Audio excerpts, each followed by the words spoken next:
Os jovens, milhões e milhões de jovens que tomaram empréstimos para fazer universidades e, de repente, não conseguiram terminar a universidade e, ao mesmo tempo, não conseguiram emprego no meio da crise.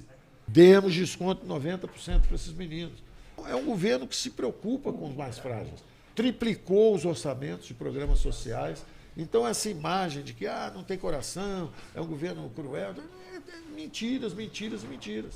O garoto começando a vida devendo 20 mil, 30 mil, 40 mil reais de universidade, que ele não conseguiu terminar e não conseguiu emprego.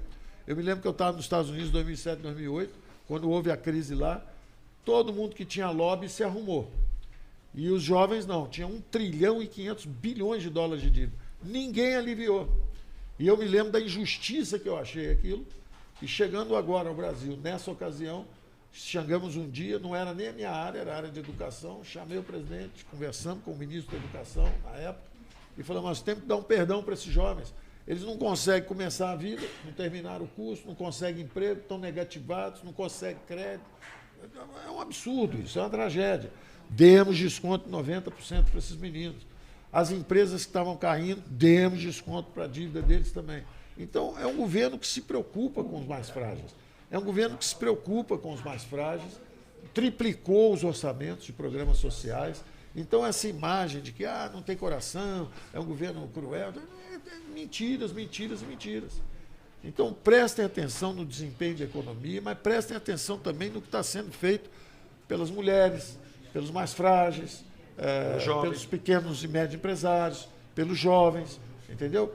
Então, e eu digo com toda certeza, eu não conheci o presidente Bolsonaro, até um ano antes da eleição, não conhecia o presidente. E eu estava trabalhando por um candidato de centro. E não havia viabilidade política, porque o PT havia dividido o país. O PT dividiu o país entre nós e eles. Então ficaram, de um lado, os conservadores, de outro lado, o socialismo e os liberais ali no meio, meio sem rumo. Para onde nós vamos? Não tem um candidato liberal, quem que a gente vai votar? Então foi uma aliança de liberais e conservadores em nome. Os liberais estavam querendo justamente uma economia mais vigorosa, uma liberdade econômica, crescimento, prosperidade, tudo isso. E os conservadores com os valores de família, liberdade de imprensa, liberdade de religião, liberdade econômica. Então foi uma aliança que de lá para cá, politicamente, só cresceu. Ele tinha 30% do Congresso em 2018, passou para 50% em 2020, em 2022 chegou agora a 70% do Congresso. Então é uma aliança de liberais e conservadores justamente para não deixar o Brasil voltar ao passado, de corrupção, de estagnação. Não é? E o que eles tiverem feito de bom, tem que preservar. Se tem um movimento de recursos de programas sociais bons, vamos triplicar o programa. Preservar e melhorar. Né? Preservar e melhorar. Então, estamos triplicando, melhorando, agora é renda básica, na veia, direto, e triplicando o programa. Então, é importante deixar esse recado. É decisiva essa eleição. O Brasil já está no caminho da prosperidade, está condenado a crescer se mantiver esse rumo.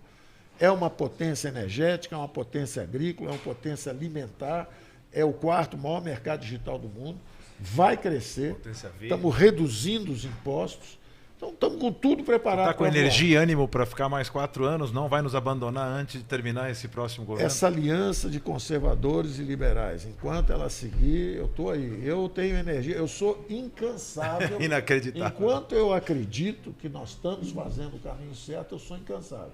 Se, por uma razão qualquer, a gente fosse para o caminho da miséria, ou desviasse dessa trajetória, ou o presidente tem uma autenticidade, como é que ele está conquistando a população e tudo? Porque ele é autêntico, ele é sincero, ele é patriota. Então, valores que já estavam adormecidos e que são importantes, como a importância do Brasil ser uma grande nação, a liberdade de opinião, de imprensa, por que você não pode... O país só pode ter presidente de esquerda? Que história é essa aí, quando alguém que é um conservador... Eu não sou um conservador, sou um liberal democrata.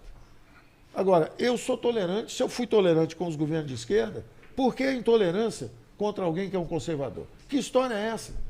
Por que a intolerância? Então, a esquerda tem que mostrar que entende o que é democracia. Democracia não é só quando ele ganha, não. Democracia é respeitar. Eu considero um desrespeito. Se você perguntar qual é a chave da relação minha com o presidente, sendo que ele é um conservador, eu sou um liberal democrata, respeito. Ele respeita. os princípios de uma economia de mercado, os princípios de um liberal, etc. E o liberal respeita os conservadores. Agora, a esquerda não demonstra essa tolerância. Foram intolerantes conosco, batem, mentem, roubam esperança.